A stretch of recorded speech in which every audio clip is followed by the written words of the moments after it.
Greetings. This is the day that the Lord has made. We shall rejoice and be glad in it. Come read the word with me today. We're in Exodus chapter 2, and it says, "And there went a man of the house of Levi, and took to wife a daughter of Levi. And the woman conceived and bare a son. And when she saw him that he was a goodly child, she hid him 3 months. And when she could no longer hide him, she took him an ark of bulrushes, and daubed it with slime and with pitch, and put the child therein. And she laid it in the flags by the river's brink. And his sister stood afar off to wit what would be done to him. And the daughter of Pharaoh came down to wash herself at the river, and her maidens walked along by the river's side. And when she saw the ark among the flags, she sent her maid to fetch it. And when she had opened it, she saw the child, and behold, the babe wept. And she had compassion on him, and said, This is one of the Hebrews' children. Then said his sister to Pharaoh's daughter, Shall I go and call to thee a nurse of the Hebrew women, that she may nurse the child for thee?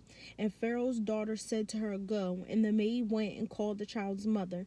And Pharaoh's daughter said unto her, Take this child away, and nurse it for me, and I will give thee thy wages. And the woman took the child and nursed it.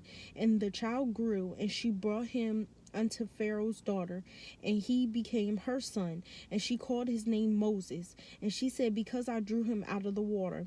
And it came to pass in those days, when Moses was grown, that he went out unto his brethren, and looked on their burdens, and he spied an Egyptian smiting an Hebrew, one of his brethren.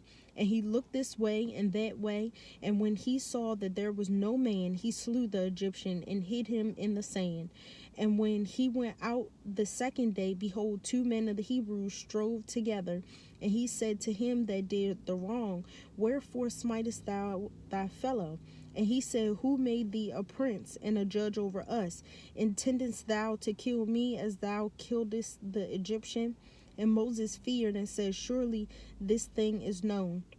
Now when Pharaoh heard this thing, he sought to slay Moses, but Moses fled from the face of Pharaoh, and dwelt in the land of Midian, and he sat down by a well.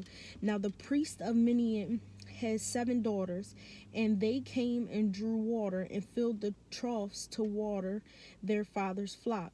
And the shepherds came and drove them away, but Moses stood up and helped them, and watered their flock. And when they came to Reuel their father, he said, How is it that they are come so soon today? And they said, An Egyptian delivered us out of the hand of the shepherds, and also drew water enough for us, and watered the flock. And he said unto his daughters, And where is he? Why is it that ye have left the man? Call him, that he may eat bread. And Moses was content to dwell with the man. And he gave Moses Zipporah his daughter, and she bare him a son, and he called his name Gershom. For he said, I have been a stranger in a strange land. And it came to pass in the process of time that the king of Egypt died, and the children of Israel sighed by reason of bondage. And they cried, and their cry came unto God by reason of bondage. And God heard their groaning, and God remembered his covenant with Abraham, with Isaac, and with Jacob.